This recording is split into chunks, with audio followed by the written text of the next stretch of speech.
Hey everybody, this is Rasta aka the Rasta Reefer, and today is a very special video because it's a very personal one. And I come to check our bedroom, and I'm actually outside his shop now. He doesn't know the story I'm about to tell you, and he's invited me a number of times to come link him. Luke, big up Rasta, and I'm now just making it. So here is my story about this location, and I'm going to just talk a little bit about it before I go inside and just build up my vibe, because it's the first time I've been here in 2016, 2018, 3 years. I'm looking on something on my car seat, and I'm going to show you. So let me turn it around, because many of you probably don't know, but before I started working in this industry with Pisces, this is where I started, and I'm going to show you. Can I see it? Yeah, you can see the sign? Aquariums, right in front of us. Let me show it through the clean glass. Yeah, so this is where I actually started in this industry a couple of years back. And let me set back that camera here so I can go and chat to her and bounce it right, because you know how me stay just very impromptu. Yeah, so I started working there that would have been 2016, because I was there for a couple of months. And the reason why this video is a really emotional video for me, and means a lot with the timing of this visit, is, well, before I get into that part, let me show you. So big up and much respect to David. David really taught me a lot about how, I would say, yeah, it bringing back emotions already. And I'm gonna try not to cry in this video, because David and I even found this card today. So this is David's card. You can see it. Yeah, David Chermeta of Aquariums. Last time I saw David was, again, 3 years ago, and in this month of November was about 3 years ago. The month of November that I last saw him was 3 years ago. The month of November that I last came here. And oh yeah, since you're going by card, let me show you. So this was a card. This was my business card here. I don't know if you can see it good. Aquariums. What did they call me? Oh yeah, aquatic systems engineer. It was a really good job. I enjoyed it. Traveling all around the city, doing services and maintenance for reef tanks, freshwater tanks, you name it. I mean, it was like this time of year to winter, chugging through some snow. I mean, believe you me, I'm not going to all of the places I've been, businesses and homes, and he put a lot of trust in me, because in this type of industry, the type of homes I used to go to and service, I mean, there are people who are gone for mansions, and you have the keys and password and alarm code to them house, and you're going into service these massive marine tanks and just lock up back the house and all of that. So it was a really great experience. So David, I thank you for allowing me to enter this industry 3 years ago through your company, Aquariums. The key things you taught me, that I was able to blend my experience with being a pond professional, being a hydroponic, and you know, systems engineer, because that was really my background coming back from Jamaica. And no, your sign is still up, but my brethren Luke and his father EJ, as I said, I'm now here to visit them, and it's now the fish guys. So follow them on Facebook. I'm gonna go inside and see the stuff that they have, but let me tell you a little bit about my story. So yeah, 3 years ago November, I remember it like it was yesterday. I was parked around the back, and I probably will drive around the back and show you, because I just come off of a job site, and David was here because, you know, our schedule, believe you me, I was on the road from sometime 6 o'clock in the morning, 6 a.m. in the morning, trying to get to some of the locations And sometimes I never come off of the road till after 10 at night. Because you go to a site and it's supposed to be an easy service and you buck up on a problem or a leak or you know how it go if you're servicing tanks. And this was a particularly late night. And I remember I came back and was unloading my van and David was inside and we were chatting, and the background of the chatting was, by this time when David and I were talking, we were discussing the company and the direction of the company, and the opportunity he had given me at the time was, did I want to buy into the business or buy out the business? And we were discussing that and we got very far because we were now down to numbers and you know how it would work with the contracts. And I remember that particular day in November, because it was the 2nd of November. The 2nd of November, I was talking to David again as I came in and we were discussing the business. And literally as I had come out of the building, jumped into my car, literally as you see me sitting here now, I got a phone call. I've never talked about this before. I think I may have mentioned it to people, but I've never really come back here and did this video or to really open about, you know, what was going on in my life and the significance of Aqualease on this location to me. So I got a call on November 2nd, 2016. And I heard my mother crying in the background.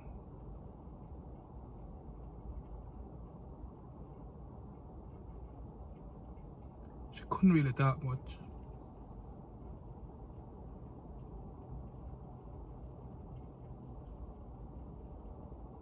I really thank David because, you know, as a boss, he made to stand up beside me. So I got a call right here in the car. Start my car like this, you know, engine start and driving off. And the call was from Jamaica. I heard my mother crying in the background. And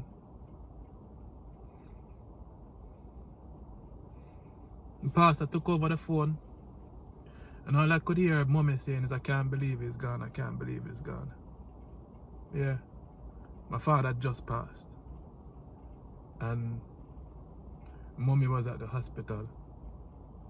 And they had just pronounced him that he had transitioned. And here I am sitting in the parking lot at Aqualease 3 years ago to this day. Well, not to this day, but to the month, I should say. First time I'm coming back here since then. Not that I don't think I could have come back. And you know, Luke has invited me a couple of times and it wasn't in the background of my mind as to probably what the delay was why I never come or what emotions or that I experienced. So just talking about it, I feel back that moment because it was like almost like I was reliving it.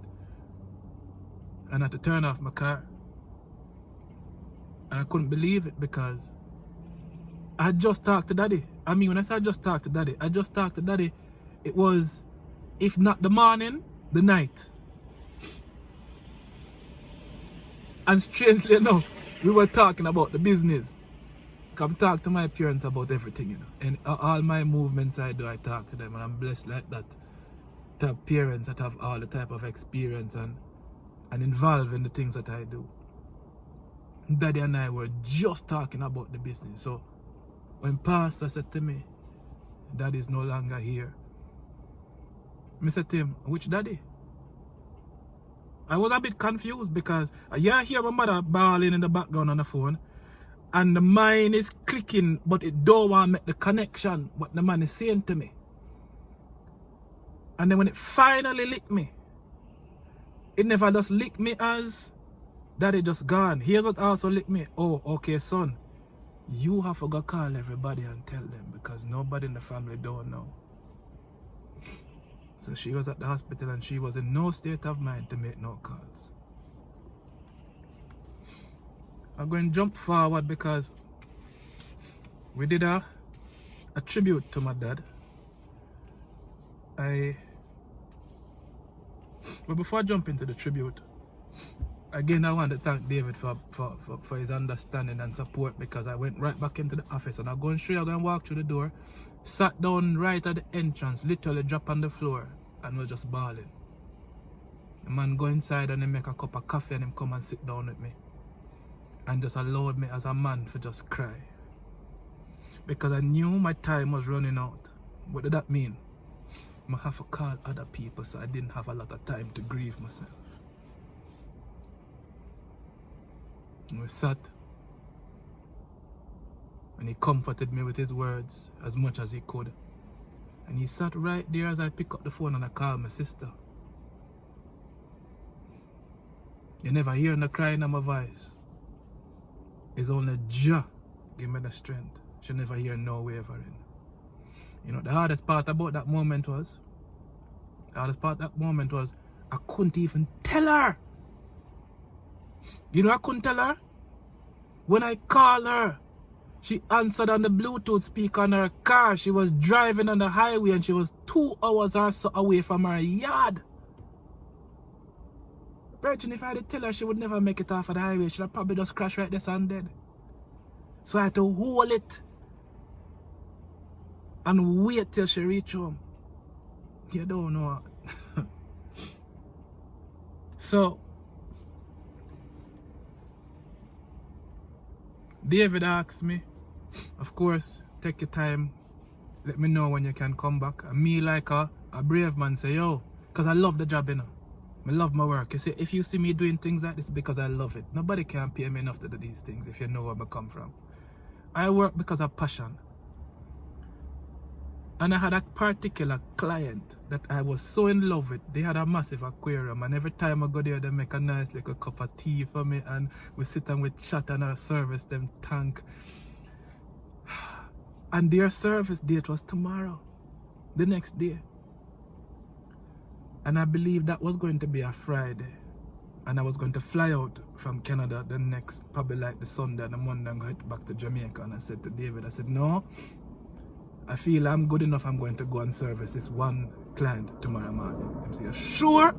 I said, yes. I get up. Believe it or not, you know. Went to them house, you know. Set up my system. Cleaning them fish tank. I think I had just started cleaning the glass and what I loved about this client, they always have some nice music playing in them house, and them have, you know, surround speakers streaming through them house, and them always love to play some reggae music, and they put on a Bob Marley song, and I don't remember which song, but as a man turned on the Bob Marley song and draw the tea and come for me, say, Wayne, here's your glass of tea, and the wife came in and I looked at them and I just broke down bawling. Right there, saying bawling, just bawling. You know, the people them house. I couldn't finish the job, needless to say. I literally couldn't, and told them, poured up my heart, let them know what's going on. And graciously they understood, and they were like, what you doing here today? How are you even here? And I said, because I love your animals and you guys have been great to me, and I could not try. So here I am now at Aqualies. This is Daddy. This is the tribute we made for Daddy. I'll show you the book. My sister and I, my mother, we actually made a book for Selvin Golson. And it's called 70 for a reason, because that's exactly how long he lived. And it's a, if you've come to my house, you have seen it. I'm not going to really go through all of it, but I'll show you a couple pages with Daddy. This is the beginning, and in fact, maybe I think the glare is too much where you can't see, but the very first page of the book, yeah, back here you see it, very first page here, this what you're seeing here is my father's last WhatsApp conversation that he had, and he had it with my son. And I'll read this and then I'm going to go in and see how the vibes is inside. I'm not going to film as I go in, I'm going to greet Luke first, you know. But I'll read this. It says, if I can see. They were chatting before. It says, thanks, Kanyal, you must have had a good time. And then October 22nd here, he says, I did. And if you see it here, I'll bring it up. I hope the glare, I can't bother fix the camera either. So this date here in the book is November 2nd, 2016. This is the last of the message. I'll read this to you and then I'm go inside. It says, Grandpa, this is what Kanyal sent to him. Literally as Kanyal heard about the passing. Grandpa, I know you're not even on your phone. In fact, I don't even know why I'm texting your phone. But I just want to tell you that you are an amazing grandpa. Fun, motivating, and always made sure that I did excellent in my work. And I just want to say I love and may you rest in peace. Know that you are with God up in heaven. And say hi to Grandpa Evans for me, which is his other grandpa, Gail's dad, who already passed. And tell him he was all of these things as well. And tell Demetrius, which is our dog that actually passed that year too, a few months prior to Daddy passing. And tell Demetrius that he was the best dog I ever had. May God bless you. So, here I am, back at Aquariums, which is now Fish Guys. And I'm going to say hi to a friend of mine and see what he's about. And, you know, if I have a vibe and if he has a vibe, maybe I'll do a little filming inside. So, I just wanted to share that this is where my entry in the marine industry really began. Indoor tanks, because everything else prior to that was open water for me. David, thank you for the opportunity. Thank you for the support. Thank you for even entertaining the thoughts of doing business with me and even selling the business to me. It wasn't for me, it was really for my brethren. Because when I left, as David knows and some people know, I took 2 years off. Went to Jamaica for a few months, spent some time at Mummy to give her a little balance and support her as her son. And then I came back to Canada and I took 2 years off. And that's when I wrote my book. And in those 2 years, that's when the Rasta Reefer was born. And I came out of that 2 years. November last year. 2018 would have been 2 years to the date. And this is when I went here. I've been at Pisces now for a year, this week, and that's going to come a little bit in my next video. I talk a little bit about my experience there, but it's the first time since I have graduated from college and started my own business that I've worked for anybody that long. So, going inside now to heal up these people. Look at him, Dad. Hopefully I can contain my emotions because it's as I enter the door, that's where I sat down and cried. This is Raslan Delozi, the Rasta Reefer. I'm gonna put this video up on pause. Alright, I'm back. No, you would not believe it. I am right here now, gonna knock on the door. Nobody not open. I just realized that is not here. Them actually set up them new location. They bought out Aquariums, but I just am supposed to go. And that's about another 20 minutes away. You switch part me there? So here I am about to go inside and the review. And my God, I want to go, but I have another appointment. And I'm not going to be able to make it to him, to where his location is, 20 minutes. And go inside and do any form of, you know, filming or nothing for get back to where I need to go by 4 o'clock. Fuck. Look, you're going to laugh when you see this video. But I'm going to come, Virgin. You see that I had the intention. I didn't check your address. You just tell me say you were at the new Aquali's place and I just thought it was here. So I go in that review of coming into your place. Fuck, I don't want to. Nah. I think I'm going to post this first and then I'm going to come back and do yours. We'll see. But I can't make it in 20 minutes in time. So, oh boy. We'll see how it go. But this was it. There's nobody here. So I guess it was just my moment to take this in, to come to this location and take it in. So Jah did have it this way for true. That I needed to come here and just revisit that moment in my life. So I'm going to make this be as a standalone thing. So here I am. I've visited the location where everything happened, where I heard for the first time, and everything in transitioned in my life. And I've shared that with those who follow me. So thanks for watching. This is Rasta Reefer, aka the Rasta Reefer. Boom.